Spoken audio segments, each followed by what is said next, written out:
We have Phil Kearney, who is the course leader for the MSc Applied Sports Coaching at the University of Limerick in the Republic of Ireland.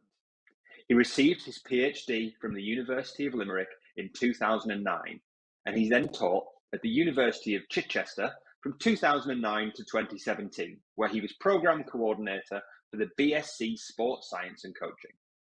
Phil then returned to the University of Limerick in 2017. A Fellow of the Higher Education Authority, Phil's research and teaching focus is on skill acquisition and youth sport, particularly in the context of track and field athletics. He's also the co-founder of Movement and Skill Acquisition Ireland. Phil, it's a pleasure to have you with us today. Welcome to the 5th Annual ICOACHKIDS Conference. Thanks very much, Gary. Delighted to be here with you this evening. So, as we think about the future of youth sport, it's really important that we ground ourselves in what we've learned from the research. And what I'm going to try and do over the next 15 minutes or so is share some lessons about the research in youth sport that can guide coaches, clubs, organizations as they try to make positive changes in youth sport. Before I do that, I just want to acknowledge the numerous colleagues, collaborators, postgraduate students, and partner organizations which have contributed to the research that I'm going to present over the coming slides. When I first heard the theme for the conference about the future of youth sport, I thought of this song from Bob Dylan, and you'll see a number of lines from that song several times through the presentation. It's really nice to see from the rugby in the west coast of Ireland all the way to cricket in Australia, organizations are making changes to the structure of youth sport. And ICOACHKIDS is really contributing to guide those changes. And it's not just organizations that are making changes. Professor Lundy in the opening talk last night gave the example of Salisbury Rovers. And for me, this is an ideal example, because not only are they taking the initiative and making changes to enhance the quality of the youth sport experience, but they're also documenting what they are doing and why they are doing it, so that any club can see the example and can experiment with what they're doing within their own context. So if we are going to talk about change and making change in youth sport, it is really important that we're guided by the research. And so I'm going to focus on 3 lessons from the research that I think are fundamental to underpin any changes that are made in terms of how we structure competition or how we enhance coach development or any other changes that we want to make to youth sport. My research into youth sport began with a conversation with a parent. His daughter was 11 years old and had just been very successful in a number of regional competitions. And he wanted to do what was best for his daughter. He wanted to see if he could enhance this gift that she seemed to have for athletics. He wondered whether maybe she should do a couple of extra training sessions per week, maybe some one-to-one work with a coach in addition to the normal club sessions. Should she maybe leave one of the other sports that she wasn't as keen on to really focus on athletics? His motivation was to do the best for his child, but it was his understanding of what success means in youth sport, especially success at such a young age, and how much we can read into that was lacking. So from that conversation, I began a research program looking at 11 years of athletics results and hundreds of thousands of performances. And I'm going to show you one of my favorite graphs from that program of research. So what you can see will be a series of dots. Each dot represents one athlete. Here it comes from the girls' 100-meter results from the United Kingdom. On the horizontal axis, you can see how highly they were ranked at under 13, so 12 years of age. the lower the better. And then on the vertical axis, you can see their ranking when they were 14 years of age. Now, if there's a relationship between someone's performance at age 12 and their performance at age 14, then the dots are going to cluster around a diagonal line, starting in the bottom left and running up towards the top right of the graph. But that's not what we see. We actually don't see a pattern of results here. We see that the performance at age 12 really doesn't bear any relationship with how highly ranked a child is at age 15, or at age 14 rather. Now, you might think this is the top 200. So, I'm focused on the top end where it's very competitive and it might be changing all the time, but we can zoom out a little bit and we see the same absence of a relationship between how well someone performs at 12 years of age and how well they perform at 14. So I think back to Malcolm Brown's Q&A yesterday, when he emphasized how difficult it is to predict the performance of an athlete a year in advance, and the importance of being as open and as inclusive as possible with the opportunities that we offer for athletes for as long as possible through their development. Now, my research is focused on athletics and track and field athletics first and foremost, but there's a wealth of data across tennis, football, volleyball, judo, swimming, all showing a similar pattern of results.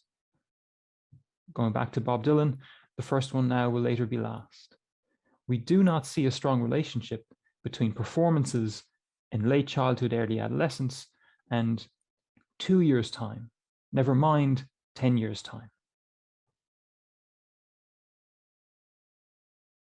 Now, why is it that we don't see these, or we see such a weak relationship? So our initial research following up this had a look at relative age of participants. Approximately the same number of children are born in each quarter of the year. But for youth sport, there's normally a cutoff date. And what we find when we look at, in this case, all the athletes who achieved the minimum standard to be nationally ranked, if you look at the graph on the top right, we see all the athletes show a different distribution in terms of an overrepresentation of athletes born in the first quarter of the year and an underrepresentation of those athletes born later in the year. And if we narrow our focus down to just those athletes performing at the very highest level, top 20 in the rankings, we see it becomes even more exaggerated. So the athletes who are winning the medals in early adolescence are not the athletes who are training the hardest, and they're not the athletes who have the most potential for the future. They're the relatively oldest, and the athletes with a little bit more growing, maybe a little bit more experience, a little bit more interaction with coaches, this complex mix of factors that comes together with relative age. Now, hopefully, there are lots of people in the audience listening to this and thinking, well, we know that. This is nothing new. And I really wanted to get to the stage where relative age is nothing new. Coaches are not just aware of relative age effects, but also have a wealth of strategies for addressing these relative age effects.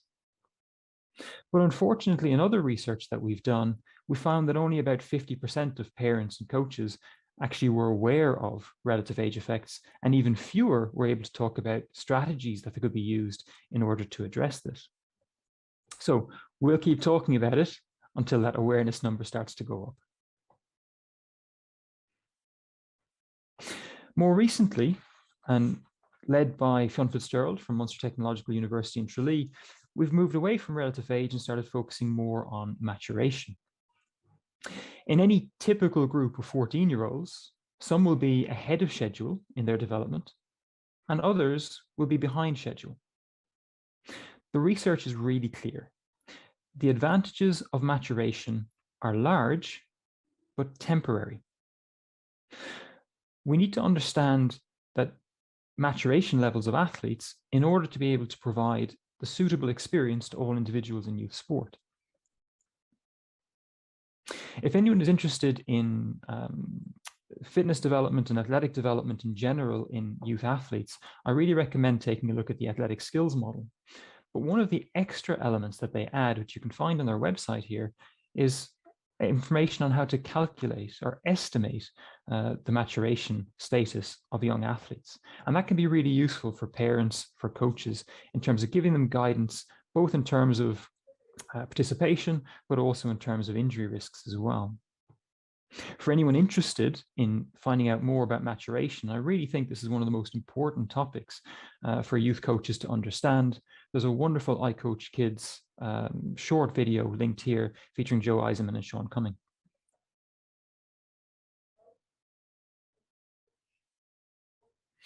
One of the reasons that we're interested in maturation in particular is that more mature individuals typically play more time, more minutes, more games. Patrick McAvoy has been doing some research over the last couple of years looking at rugby and looking at the relationship between playing games, number of appearances that a young person has, and their retention in the sport. Patrick has looked at over 30,000 player records, and this is the pattern that we see. The more games that individuals play, the higher the likelihood that they return to the sport 1 and 2 years down the line. In fact, at every age grade that he has examined, we see that individuals who return 1 and 2 years later have more appearances than individuals who have dropped out of the sport. So, more time playing, more time staying in the sport. And that's the same finding that we have from Ben Jones and colleagues when they investigated the half-game rule in English rugby. The half-game rule requires all children within certain age grades to play at least half of every game. Now, what's really important to stress here is that the half-game rule doesn't solve all the problems. It gives coaches a different set of challenges to solve. But what I think England Rugby have done really well, and you can find this link at the website or through the QR code, is they've highlighted what these new challenges might be, and they've also proposed a series of solutions for coaches to help them when they make these changes to develop youth sport to overcome the challenges that will inevitably come, the different challenges, but ones that we certainly can solve more easily than the challenges we currently face. So, I focused on 3 lessons from the data. There is no doubting that there's a weak relationship between youth and later success. There is no doubting that early maturing children have quite a large but a temporary advantage in youth sport, and the more children play, the more they stay. And so I've posed here a series of questions. These are questions for coaches, questions for clubs, questions for organizations as a whole to consider. Because I think it's really important that we think about what changes we want to make within youth sport and how is it that we are going to, like Salisbury Rovers at the level of an individual club, or like Connacht Rugby, Australian cricket at the level of organizations, take the initiative, lend your hand, and make changes to enhance the quality of the youth sport experience.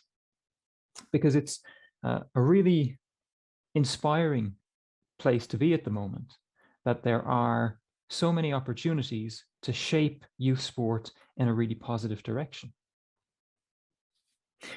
And if though there are individuals listening in and they're looking for resources to help them further in terms of how do we go about making these changes, how do we go about enhancing the quality of youth sport, what small changes can I make as an individual coach, can we make as a club, can we make as an organization, I recommend these 2 resources.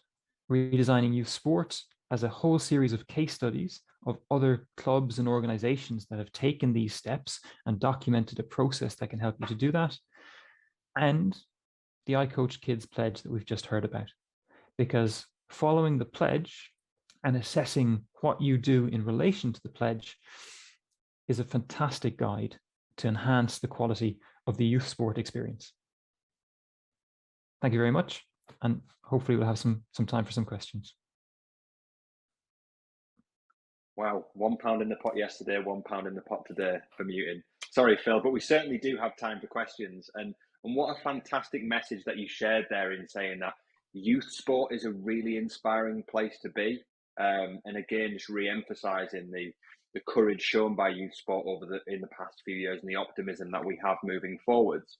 Our first question, Phil, is from Sheila, who has asked if you could make only one change in youth sport, which all governing bodies had to implement, what would it be? Wow, that's a fantastic question, and there's so many things that you would like to engage with through that. So I'm afraid I'm going to have to be selfish, and I don't think I could possibly narrow it down to one. I think this is the case. So I'm not criticizing governing bodies here. I think this is the case, but I don't think they promote it enough. I think that there's really fantastic practice already happening with individual clubs and coaches. I think they have the capacity to do innovative things. Many of them are doing innovative things. I think what I'd like to see is more of those innovative stories getting shared and promoted. So I think that's the change. I think the change, the experimentation is happening. I think what would really benefit is sharing more of those stories so that more clubs feel inspired and confident and assured to take the steps to do that as well. So I haven't narrowed it down, but I think that would be my number one. I think that's fantastic insight, Phil, in terms of celebrating all of the great work that's going on, to inspire further innovation, to encourage coaches to feel that it is a safe space to try these things. We have time for one more question. From Aaron, who has asked, many national governing bodies seem to be focusing on providing underage academies, shall we call them? What would your approach be to structuring these, if at all? So the end of the question is a really important one, if at all. So, I think there is certainly a place for enhanced development programs at some stage, but I think it's really important that clubs and sports think about, what's the optimal timing for this. And I think a really good way of looking at that, a really good starting point, which is some of the work that we're starting to do in Ireland at the moment with Fionn that I mentioned earlier, is having a look to see, who are you capturing into these programs? Are you giving an opportunity to all children? Are you using your resources to provide the best opportunity to all children? Or are you starting to exclude lots of children quite early? So I think on the one hand, the timing of these is a really important question to think very carefully about, when is the right time to start to offer this? And secondly, there's some lovely work by Gary Williams and Anya McNamara looking at individuals who didn't make it in elite sport, but who learned tremendously from the process of being in some of these development squads. And I think actually that emphasis on, what experience can you give to all athletes coming through that enhances the quality, not just of their sport, but of their life as a whole. I think the best academy programs, the best development squad programs, they offer that broader life development, and that's the bit I think I'd be really emphasizing. Thanks, Phil. If you're sticking around with us this evening, there are still a couple of questions in the Q&A and the chat on the platform, so be sure to head over there. I know we've got some questions from people, including Zoltan, who'll be excited to hear your insights further. But for now, Phil, thank you again for another amazing presentation with iCoach Kids. We'll see you soon. Thanks, Gary.